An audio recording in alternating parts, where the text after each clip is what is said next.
Coucou à tous et bienvenue sur mon nouveau format de YouTube où je t'explique de manière concise et percutante un concept d'astrologie par épisode. Aujourd'hui, on va parler de 3 points super importants en astrologie, le soleil, l'ascendant et la lune. À tout de suite.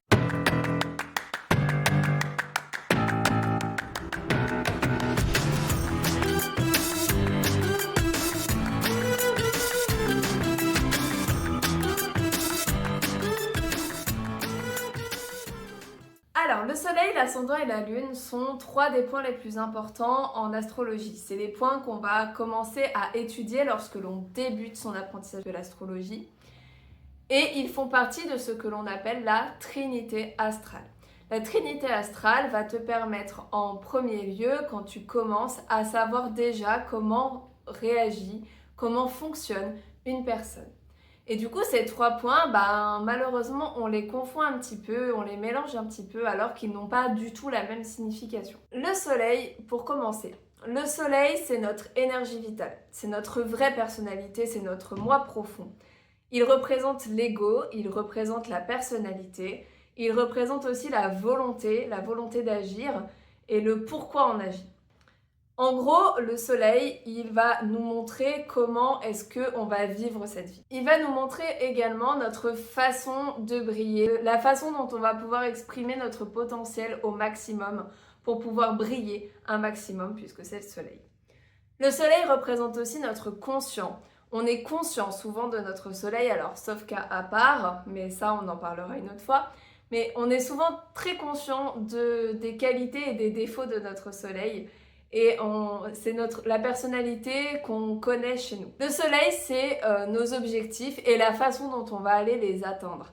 C'est comment est-ce que je fais lorsque j'ai des objectifs dans la vie pour aller les chercher. C'est grâce aux qualités de notre soleil qu'on va pouvoir aller jusque-là. Le soleil va représenter aussi, alors ça, c'est quand on regarde un thème d'une manière un peu plus poussée, ça va représenter aussi l'image que l'on a de notre père.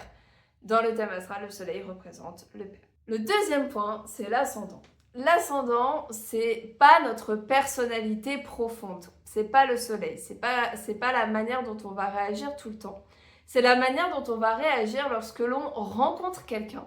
Ou alors c'est la réaction instinctive que l'on va avoir lorsque l'on rencontre un problème, une situation. C'est la première chose que l'on va faire. Mais c'est pas pour ça qu'on va agir tout le temps comme ça. Parce que c'est la personnalité de notre soleil quand même qui prédomine. Notre ascendant, il va montrer qui on est. En gros, c'est comme si l'ascendant, c'était notre masque social. En gros, je porte mon masque quand je ne connais pas la personne et donc j'ai mon ascendant qui va prendre le dessus. Lorsque je connais un peu plus la personne, là, je peux enlever mon masque et passer au soleil. Et quand je suis très intime, on le verra juste après, et c'est plutôt la lune. Du coup, l'ascendant, c'est vraiment la façon dont je vais interagir en premier lieu avec une nouvelle personne, un nouvel environnement. L'ascendant, c'est aussi notre physique, donc en fonction du signe dans lequel va tomber notre ascendant, on va avoir un physique un petit peu différent. Et enfin, le troisième point, la lune. La lune, c'est nos besoins émotionnels et nos besoins affectifs.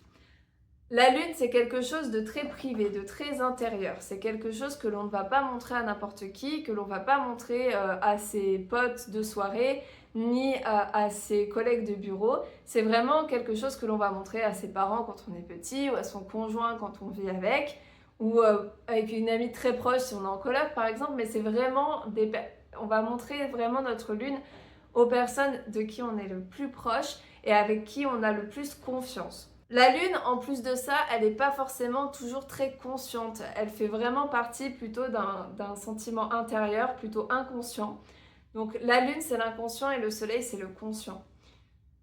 Avec la lune, on peut connaître nos besoins émotionnels, nos besoins affectifs, nos besoins en fait en général, de quoi on a besoin dans notre vie pour se sentir bien. Donc en gros, si je prends un exemple, je vais prendre l'exemple du signe du bélier et je vais te montrer que le soleil, la lune ou l'ascendant bélier, c'est pas du tout la même chose. Avec un soleil en bélier, mon but dans la vie va être d'être indépendant, de penser à moi en premier, d'être fonceur, d'aller tête baissée vers quelque chose, de vraiment d'être dans l'action et de ne pas avoir peur d'agir. Avec un ascendant bélier, là, bon bah ça dépend de mon soleil, mais du coup, je vais avoir l'air d'agir un peu de manière impulsive. Si on me dit quelque chose qui m'énerve, je vais m'énerver automatiquement. Je vais avoir besoin de beaucoup bouger avec l'ascendant bélier, je vais avoir besoin d'être actif, je vais être d'ailleurs très sportif souvent. Et je vais dire à tout le monde ce que je pense sans trop réfléchir aux conséquences. Avec une lune en bélier, bon bah là j'ai encore besoin encore une fois de bouger, mais ça va être beaucoup plus intérieur. Je vais avoir besoin de dépenser l'énergie que j'accumule en moi.